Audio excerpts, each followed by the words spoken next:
With this video, we will be doing a story of BTS, and if you want to help this channel and the content that we create, please help support our merchandise, our Patreon, our Discord, and our Twitter. All links are in the description. If you didn't hit that like button, make sure you hit the like button. We're trying to get the channel to grow, and the only way we're going to do that if you like, share, and comment on the content. So without further ado, let's get into BTS. Let's go!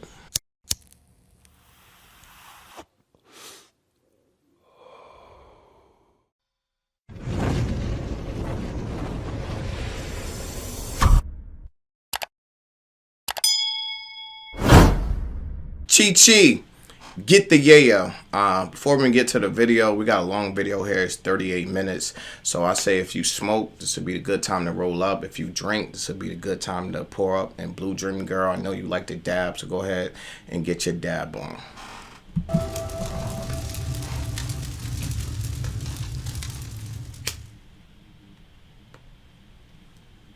Today, everyone knows the name of BTS. Facts. They've been invited onto late night talk shows. They've shattered records. And right now it is 8:12 in the morning, so technically this is my breakfast until I get breakfast. They've sold out stadiums. They've made it onto the big screen. Facts. These days, you'd be hard pressed to find someone who didn't know who these guys were, or at least haven't heard one of their songs. And if they don't, either they've been living under a rock or they're 100 years old. The success of the Bangtan Boys is worldwide. Facts. But it wasn't always like this. The very existence of BTS can be owed to its founding father, an innovator by the name of Hitman Bang. His idea to create a rap group was somewhat inspired by YG. In the late 90s, he experimented with this idea with different trainees, eventually choosing 7 members. And while 3 of them eventually left, the remaining 4, Teddy, Danny, Jinhwan, and Baekhyun, debuted in 1998 as One Time. Their first album, titled One Time for Your Mind, was one of the year's best-selling albums and won several awards, including the Global Disc and SBS Music Awards for Best New Artist and KMTV's Award for Best Hip Hop Artist. The group enjoyed moderate success and released 4 more albums before going on indefinite hiatus in 2006 due to their mandatory military service. The year was 2010, and the 5-year This military service always messing the game up. They need to come up with something new. Like, if you doing your thing in music, acting, sports, you should just get a pass. The fact that BTS is at the RV right now is just crazy. What they bring into the economy, what they bring into the game, how big they is right now, which is just crazy. It should be a way to get around that if you at a certain level. I know it's not fair, but life not fair. Year-old company, Big Hit Entertainment, had previously signed 2 artists, 88 and 2AM. They had their share of successes, but they were very traditional K-pop groups. Big Hit wanted a fresh, new sound, and upon listening to One Time, CEO Hitman Bang had decided that that was the sound that he was looking for. And on top of that, the youth needed someone to relate to, and more importantly, look up to. He had decided he would create a hip-hop group.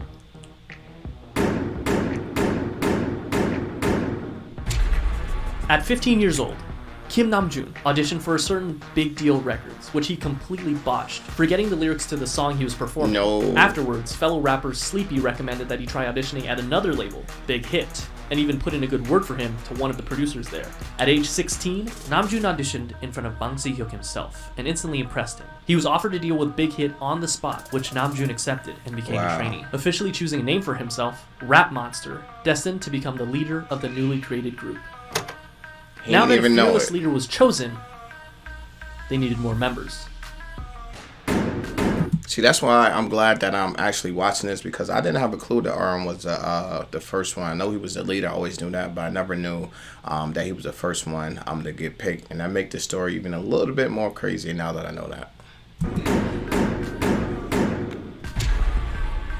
Min Young-gi was a 17-year-old living in Daegu, an avid basketball player and rapper. He had been interested in music, especially rap, from a very early age. And despite... See, now even that makes sense to me, because I know that Sugar's the ambassador for the NBA. I remember I was watching the playoffs.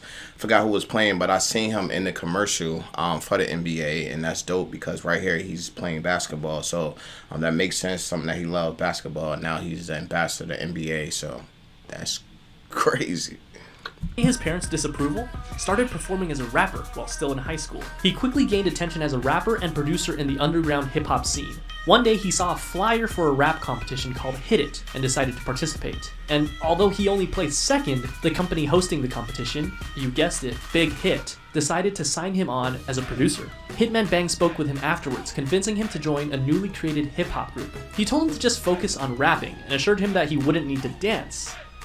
He was lying. And just like that, the new group had a second member, known as Suga, a combination of the first two syllables of shooting guard, his favorite position in basketball. But they wouldn't stop there. Rappers were nice, but Big Hit actually needed a dancer. Hey, J-Hope. Jung Ho-seok always loved dancing. He was in the starting lineup of the dance crew Neuron in his hometown, Gwangju. He was good at it too, winning several local championships and even winning a championship at the national level in 2008. While he did perform at several competitions hosted by JYP and even won some of them, he ultimately went on to audition for a smaller, lesser-known company, Big Hit Entertainment. His dance skills and strong understanding of rhythm made him an instant favorite, and he was signed on as J-Hope. Not only that, but they saw potential in him to become a rapper, which at this point he had little experience with. However, J-Hope made the decision to leave Big Hit until RM convinced both J-Hope and Big Hit that the group wouldn't be complete without him. He was right. Shout out RM. That was a great call by RM because J-Hope do bring a lot to the game as far as dancing, and he's rapping. So that was a good call by RM, and shout out to RM for having the foresight to see the addition that J-Hope was going to bring to the group. Without him. He was right.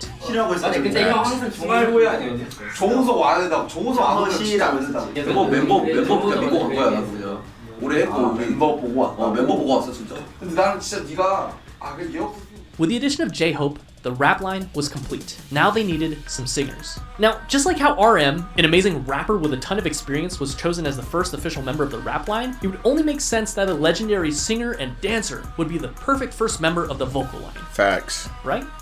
Right.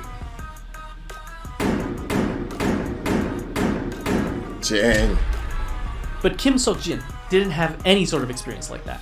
Believe it or not, one day when he was walking on the streets of his hometown, Anyang, he was approached by a representative of SM Entertainment with an offer to work for the company. In typical Jin fashion, he never followed up with it because he believed it to be a scam. Jin was a very good-looking guy because years later, this time as a college student in Seoul, he was once again approached on the street, this time by an executive at Big Hit Entertainment. Wow. Big Hit. He didn't sing, he didn't dance. He was at school to become an actor, and he decided to audition to become an actor. Big Hit, however, had different plans for him, and convinced him to become a vocalist for their new group. To do so, he literally learned to dance and sing starting from zero, but thankfully, not without help from other vocalists.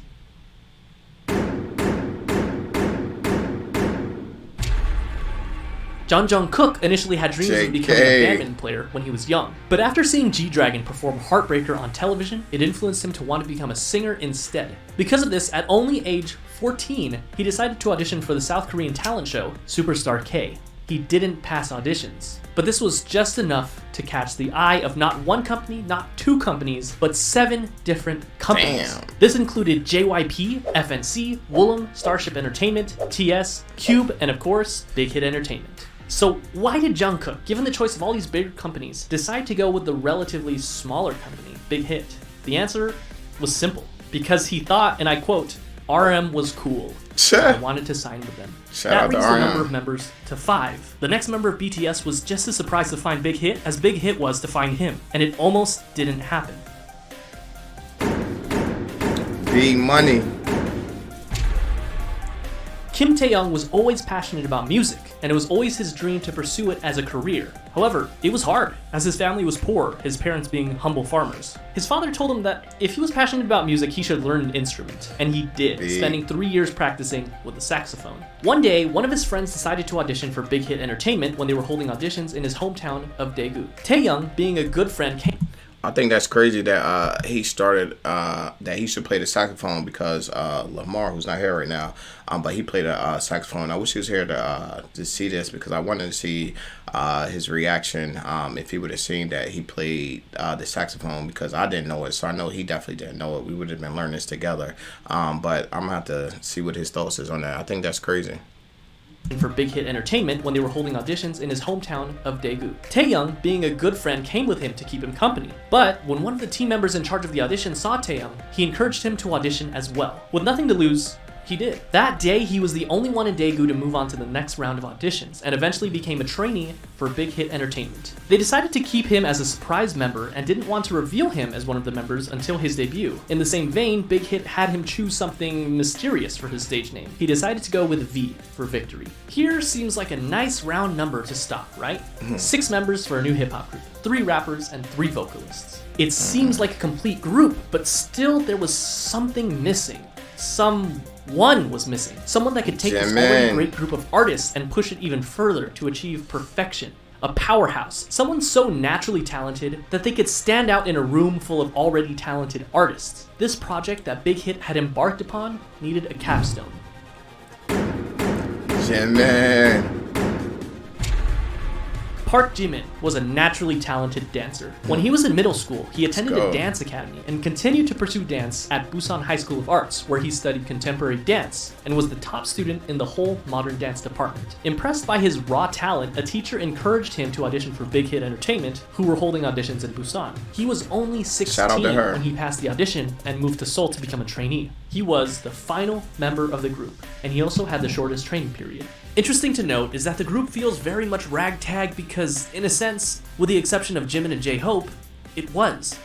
RM auditioned for Big Hit because he didn't pass his auditions with the first company he chose. And despite their amazing talent, Suga and Jungkook didn't win the competitions they were in, but they signed on to Big Hit after the fact because of their high quality performances. V never even... See, that ended up being a blessing in disguise, because if they would have won, they probably wouldn't be in the position that they are now, but it was their destiny to be in BTS, so they had to lose a competition, because if it were went any way different, they wouldn't be who they are today, and we wouldn't know them as being a part of the group BTS. So I think it's dope that they did not win the competition, and sometimes out of failures comes your success. Bars. Even planned on auditioning and just decided to do it on a whim, and they literally just found Jin on the streets. But perhaps it was fate, because this was the group that they chose. And just like that, in 2012, the newly created Bangtanso년dan, the Bulletproof Boy Scouts, or simply BTS, was 7. 저도 아침에 리허설 때 이거 보고 많이 웃었습니다. They had the group, but they still needed the music. In early 2013, they set out to create some social media presence for themselves before officially debuting, posting song covers on both SoundCloud and YouTube, which you can still go watch today. In May, Big Hit launched a countdown clock on their website in preparation for BTS's debut album, complete with a trailer and a ton of promotional material, including photos for the first time of all the members in the official lineup. Finally, the big day came. June 12, 2013. BTS held a press conference and a debut showcase where they performed their 2 singles, No More Dream and We Are Bulletproof Part 2. We Are Bulletproof. The same day, the Too Cool for School album, as well as the music video for No More Dream, were released. Sure. The very next day, BTS performed the song again on their official debut stage on Mnet's M Countdown.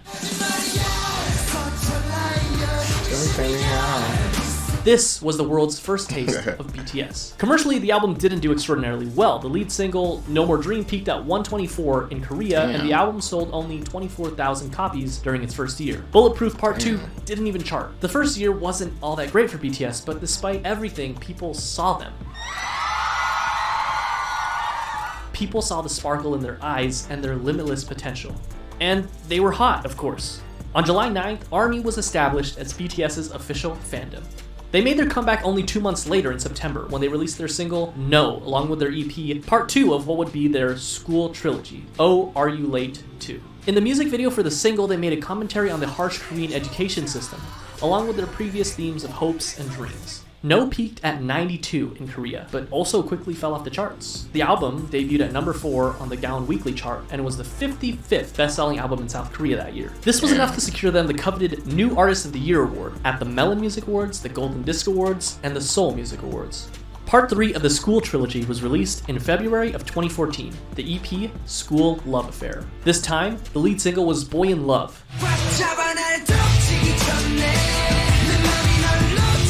and the other single being Just One Day. The album, as well as both singles, enjoyed moderate success, with the album topping the Gaon album chart as well as making its first international appearance at number 3 on the Billboard World Albums chart. The album also marked their first distinctive change in theme, focusing more on school life and young love, as evidenced by their Boy in Love music video. They also held their first fan meetings with a crowd of 3,000 in Seoul. BTS was doing well. That is, until July. This is, unfortunately, a dark chapter in the lives of BTS. What happened? That's right. American Hustle Life. I'm joking, of course, but American Hustle Life was a reality show put together by Mnet that brought BTS to Los Angeles, where they had the unique opportunity to learn the true ways of hip-hop from the masters. And it was a pretty darn cringy opportunity, but an opportunity nonetheless. Whatever you do, just don't watch the Warren G version of Boy in Love. You've been warned. However, cringe and all, the trip proved fruitful for BTS, making connections, performing their first US concert for free in front of 200. I didn't know they had that, but I definitely want to check out the thing with Warren G. That seemed pretty interesting, seemed pretty dope, and I'm surprised nobody never told me about that yet, but I definitely want to react to that. Fans, as well as their first appearance at KCON. The next month, in August, BTS released their first full-length studio album, Dark and Wild. The album featured 2 singles, Danger, yes, and War of Hormones. Yeah, I love that song. It's still early. I need that energy to help wake me up. You dig? Album, Dark and Wild. The album featured 2 singles, Danger, let's go, and War of Hormones. The album featured a marked shift in sound with a touch of R&B and electronica. It was met with moderate success. It peaked at number 2 in Korea, selling over 200,000 albums. In October and again in May of the following year, BTS went on their first and second concert tours, known as the Red Bullet Tour, where they visited 13 different countries, including Japan, the Philippines, Australia, the US, Mexico, and many others. They also came out with their first Japanese album in December, Wake Up, featuring many Japanese versions of their songs as well as original tracks Wake Up and The Stars, followed by a Japan tour and a solo concert in Korea.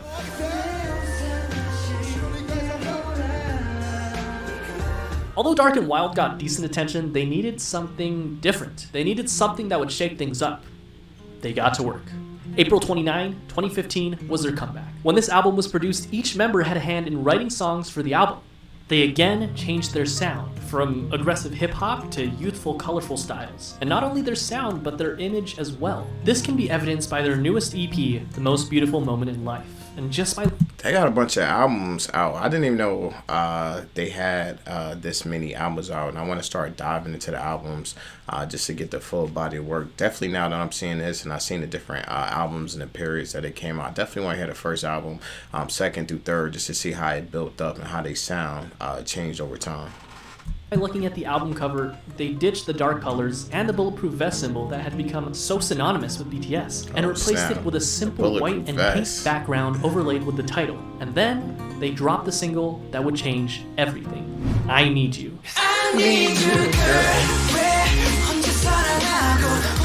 It was sentimental, it was hopeful, it was new. Just by looking at the music video, we can see that BTS has also ditched their punk bad boy image and replaced it with a more real, vulnerable, down-to-earth, and youthful feel. This proved to be the change that BTS needed for mainstream success. Billboard called it one of the greatest K-pop songs of the decade. It charted at number 5 in Korea, and even led them to their first music show win on SBS MTV's The Show. And that wasn't all, they released their second single, Dope, on June 24th, which started off with a poignant line from RM. 어서 와. 방탄은 처음이지? Welcome. Is this your first time with BTS? And you know what? For a lot of people, It was. In a way, their first studio album and tour can be seen as their stepping stone between old school BTS and new school. In November, they came back with their follow-up EP, The Most Beautiful Moment in Life, Part 2, the second EP in what would be dubbed the Youth Trilogy, which featured the single Run. The album focused even more on the frivolity, friendship, and carefree attitude that comes with enjoying one's youth. They was but just out like in this video. I Need You, contrasted that with suffering, depression, loneliness, society, and the stark and sometimes dark reality of life. Compare this with the far cry of the No More Dreams music video. It felt real. It was darker, grittier, more humble, more meaningful, and most importantly, RM lost his mohawk. Run also connected narratively with their previous single, I Need You, and another video released in September titled Onstage Prologue established what would come to be known as the BTS universe, or the BU. Could be you.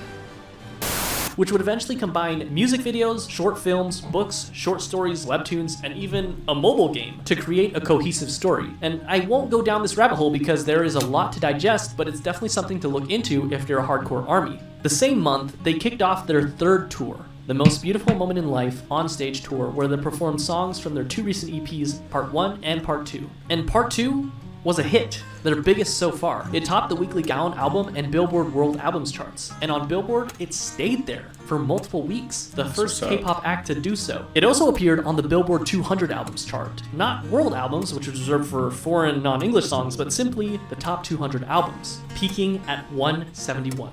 Which is kind of amazing considering that this was back in 2015. They also received Best World Performer at the 17th Mnet Asian Music Awards. Let's go. This brings us to part 3 of the Youth Trilogy, The Most Beautiful Moment in Life, Young Forever, released on May 2nd, 2016, which featured probably my favorite BTS album. Young Forever was actually a compilation album of parts 1 and 2, so it was mostly the same songs, but it was notable that it had some new singles, Epilogue, Young Forever, Fire, and Save Me. The latter two performed exceptionally well, with both songs topping the Billboard World Digital Songs chart. This was also the second BTS album to chart on the Billboard 200 at 107, and it topped both the Gaon weekly and monthly chart, which earned BTS their first Daesang.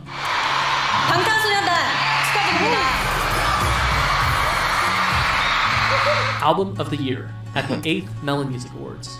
They went on to do the second half of their tour, The Most Beautiful Moment in Life on Stage Epilogue, selling out many of their concerts and even selling out K-Con in the US where they headlined the event. In September, they dropped their second Japanese album, Youth, featuring Japanese versions of tracks from their previous 3 EPs,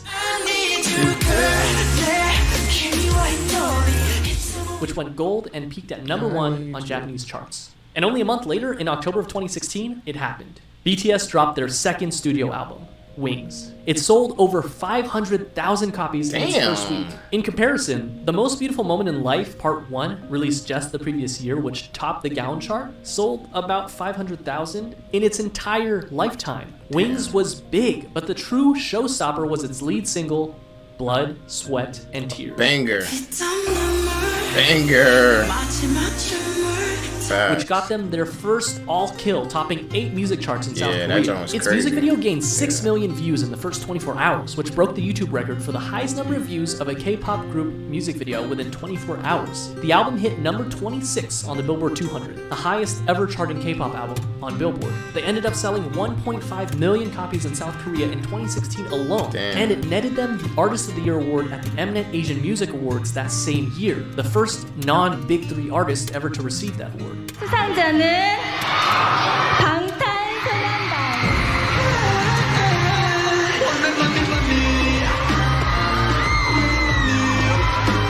After Blood, Sweat, and Tears, they were on a roll. BTS was unstoppable.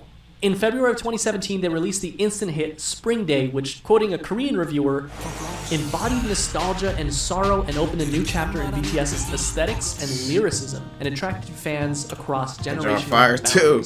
Which, by the way, is still on Korean charts after nearly 4 years, and the same day I'm writing this, it ranked number 53 on Melon. It won Song of the Year at the 9th Melon Music Awards. It's crazy. After the release of Spring Day, they went on yet another tour, the 2017 BTS Live Trilogy, Episode 3, The Wings Tour. The tickets sold out within minutes, including in the United States, the first K-pop artist to do so, and went on to win Best Social Artist at the Billboard Music Awards. The first for a Korean artist, but they would go on to win this award 4 years in a row. The next year was a period of massive growth for both the group's popularity as well as their style. 4 years in a row. They released the Love Yourself series, starting with Love Yourself Her in September of 2017, Love Yourself Tear in May of 2018, and Love Yourself Answer in August of 2018. 3 albums that gave us some of the most classic BTS songs that we know and love today, such as Mic Drop,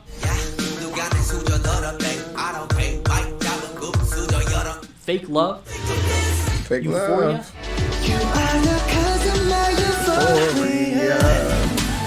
Idol,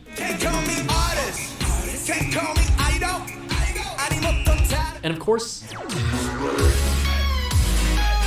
Let's go. all 3 albums were commercial successes, Her being their first album to top 2 million album sales. But Tear and Answer also did equally well. These 3 albums, as well as their Japanese album, Face Yourself, proved that they weren't done yet, not even close. During this time, they shattered countless records. Their singles went platinum, they topped charts, they won awards. And not only did they break YouTube records, but they broke records that they themselves set again and again and again. This is the period where BTS really started enjoying global recognition, working with huge Western artists such as Nicki Minaj, Designer, and Steve Aoki. It wasn't their first time having international features on their songs, but it was definitely the biggest. And even though they were already, without a doubt, the biggest act to ever come out of South Korea, they had their eyes set even higher.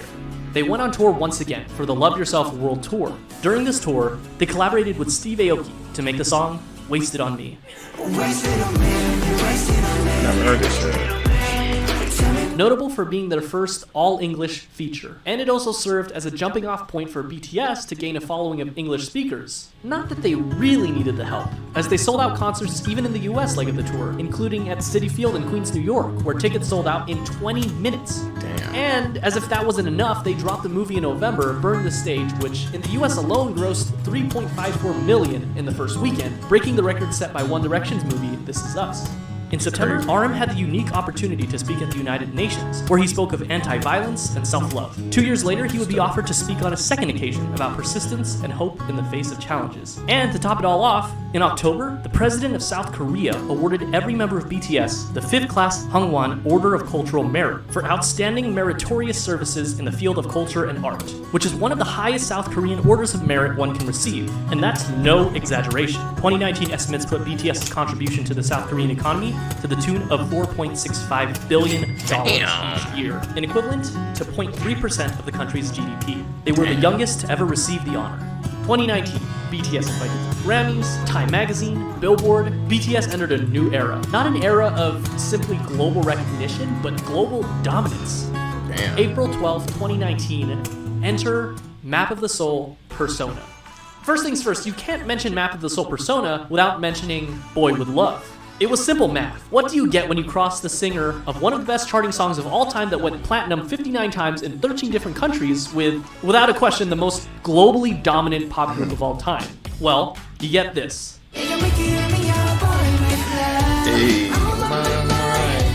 Nothing less than an instant hit. Number 8 on Billboard Hot 100. Platinum in the US. 21 music show wins. Number 1 on iTunes in 67 different countries. The most liked and the most viewed YouTube video in the first 24 hours. The fastest video to reach 100 million views. A current view count of over 1 billion views. 7 boys, 1 girl, and 7 different hair colors. They were the talk of the town, invited to talk show after talk show after talk show. The second single on the album was Make It Right. Oh, I can make it right.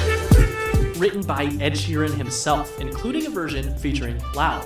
The album debuted at number 1 on Gallup and sold 3.2 million copies its first month, and that's only in Korea. It became the best-selling album in South Korea ever. It swept every major Korean music show, winning Album of the Year in each one of them. They followed up this legendary EP with the Love Yourself, Speak Yourself World Tour, where they sold out both the Rose Bowl and the Wembley Stadium in only an hour, the only non-English speaking act to do so. They even performed as a solo act in Saudi Arabia, the first foreign act to do that. The last stop of their tour was at South Korea's largest venue, the Seoul Olympic Stadium. They ended up grossing $200 million. During this time, they also created a visual novel style game for mobile devices called BTS World, where the player can interact with the members. This also came with an original soundtrack with tracks unique to the game featuring Western artists. Zara Larsson, Charlie XCX, and Juice WRLD for the tracks A Brand New Day, Dream Glow, and All Night respectively. In December of 2019, the group swept the grand prizes for both the Melon and Mnet Music Award shows. The first artist to do that. Map of the Soul Persona was legendary, truly a marvel in modern music. So, how could BTS follow up the best-selling album in South Korean history, you may ask? Easy. Make an even better selling album. And that's what they did with Map of the Soul 7. The album was released on February 21st of 2020, featuring the singles Black Swan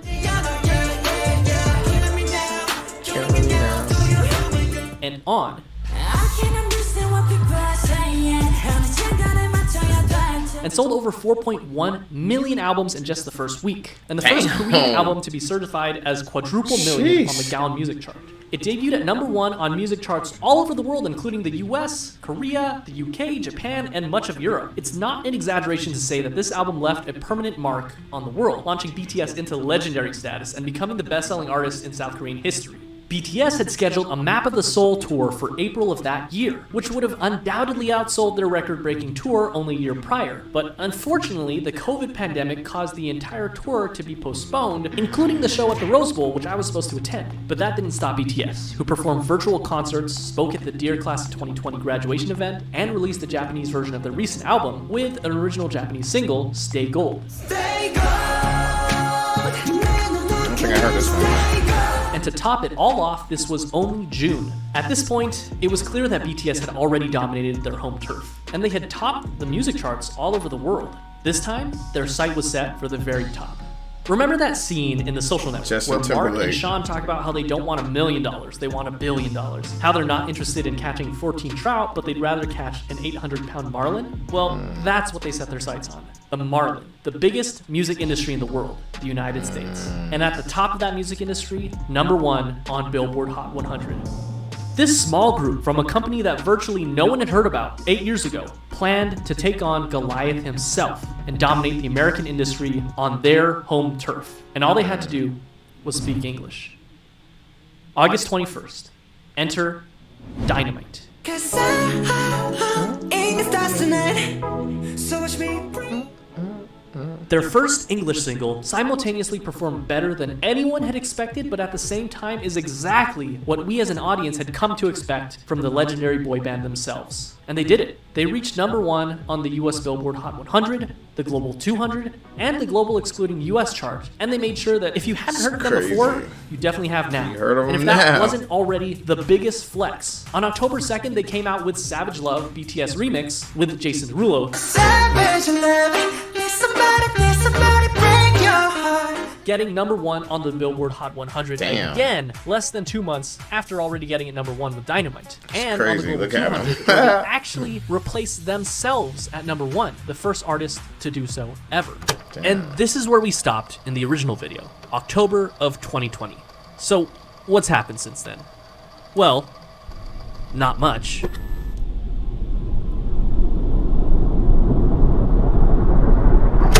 On November 20th, their 5th studio album, B, was released, featuring the hit single Life Goes On.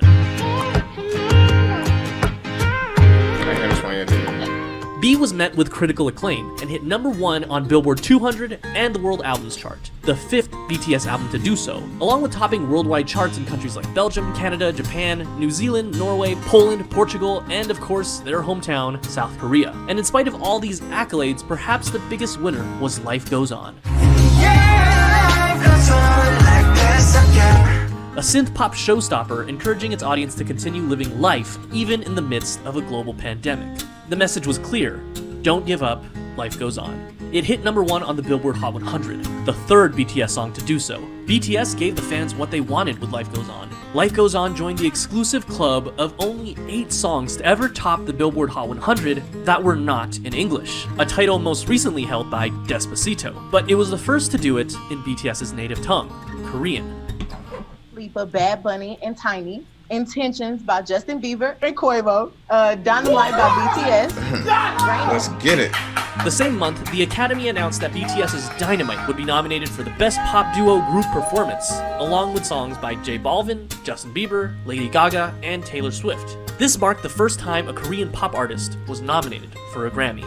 In December, That's dope. BTS was invited to sing for Disney's holiday sing-along. And on New Year's Eve, Big Hit put on a New Year's concert where they performed again.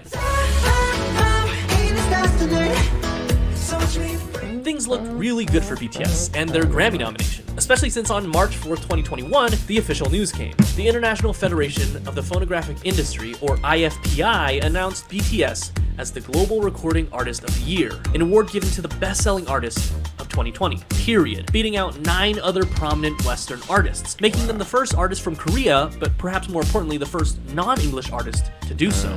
Later that month, the Grammys. the main event that everyone was waiting for finally arrived. With bated breath, BTS and the world watched. And, well... And the Grammy goes to... Rain on Me, Lady Gaga, Ariana Grande.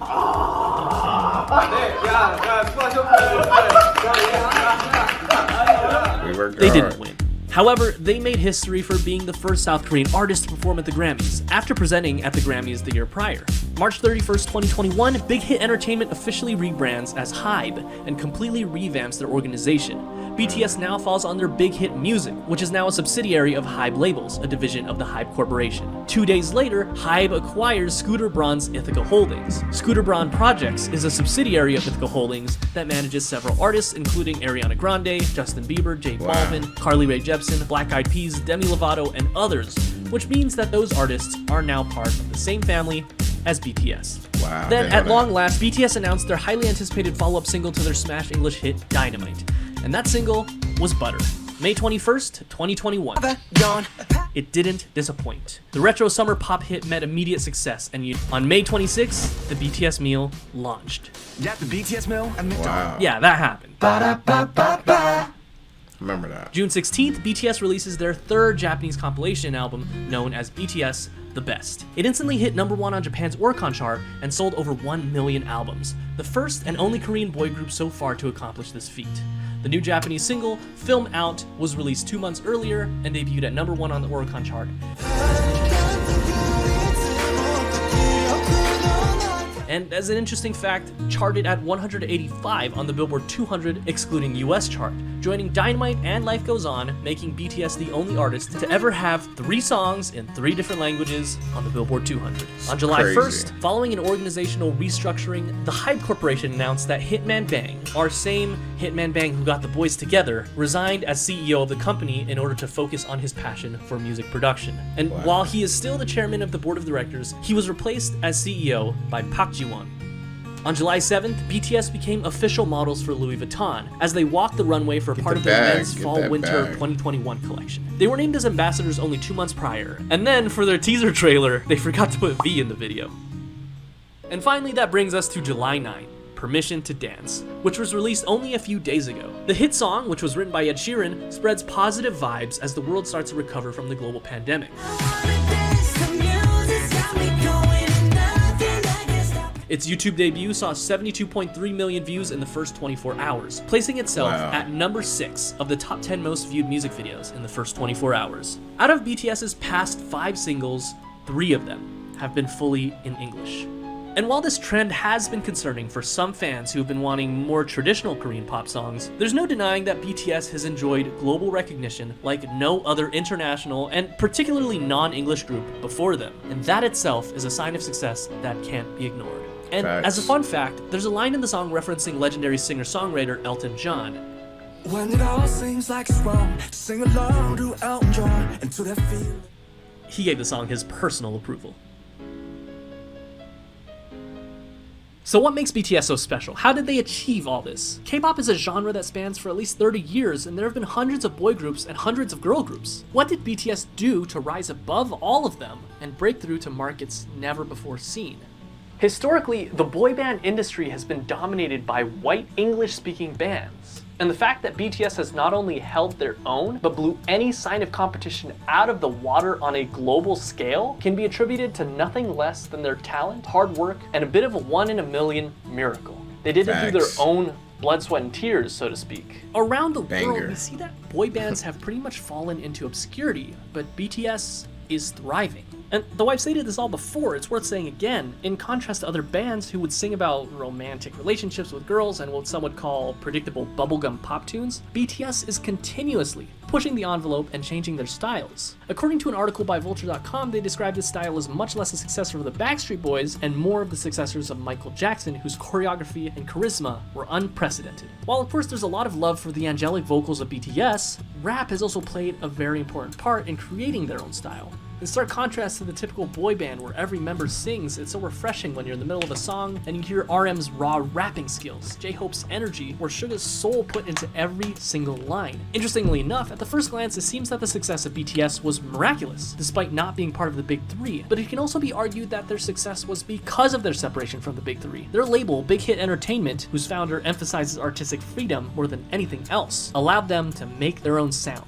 And going back to BTS universe, it's not often that a K-pop group does something special with each of their songs and albums, utilizing strong storytelling that can go beyond simply the song itself, but rather interconnected with other songs and even other albums to create one large overarching story. And not only do they all have their own expertise in performance, but also each of them have had the experience of writing and producing their own music, and they're not afraid to let their style evolve over time. BTS during their debut is such a far cry from Wings era BTS and current day BTS. They also chose to tackle more adult issues instead of simply love and girls. While they definitely didn't have a shortage of those, they also cover other very important issues such as mental health, regret, following your dreams, hard work, self-love, and many, many, many others. Add that to the fact that as fans, we can feel the authenticity of the members themselves. They seem approachable. BTS seems like there's a place for every type of fan. And in this fast-paced world where things change at unthinkable speeds, BTS has stayed grounded and faithful to who they were and who they are. Those kids we saw on American Hustle Life, along with their dreams and passions, are the same men who stand before us today. And while some artists like to keep their personal lives private, BTS gives us a look at their personal lives through their vlogs, which allow us to become more connected to them than ever before.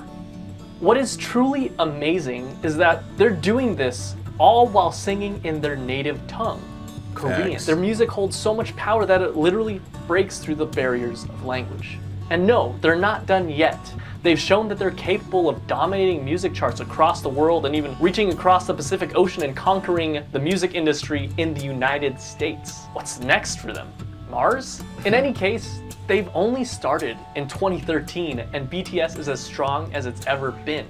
And that's our 2021 update. There's been lots of exciting news for the group so far, and I'm gonna guess that 2021 will still have a lot of surprises waiting for us. Thank you to everyone who watched the original video. We've changed some of the information to make it more accurate or easier to understand. We're always looking to improve our videos, so if you find something that needs improving, leave a comment below. A big shout out to our almost 160,000 subscribers. Wow. You guys are amazing. And remember, to break your plans, live like you're golden, and roll in like you're dancing fools. Thanks for watching, everyone. It's Trey TV. Let's get it. If I had to review this documentary by White Squad, I am going to leave the link to original video in the description. I got to start by saying he did a great job. I thought it was real entertaining. I thought it was real informative. It just let me know today that I got the most knowledge that I ever had about BTS as far as the stuff I've been reacting to. Because I've seen a couple of these documentaries before, something similar to these, but it just hit me different because now I know the faces, I know the names, I know a little bit of the backstory. So when I see this information now, it sticks with me a lot more than it was when I was beginning. I didn't know who the people was. It was just information just being thrown at me, but now it could resonate. Like I know that Arn was the first member. I know Sugar was the second. I know Jimin was the last. I know two of them fell the first time with the competition. So now the information sticks so much more because I know who the people are, and I thought that was great. And overall, I liked it from beginning to end. And if you want to help this channel and the content that we're making, please help support our merchandise, our Patreon, our Discord, and our Twitter. All links are in the description. It's your boy Trey TV, and I'm out.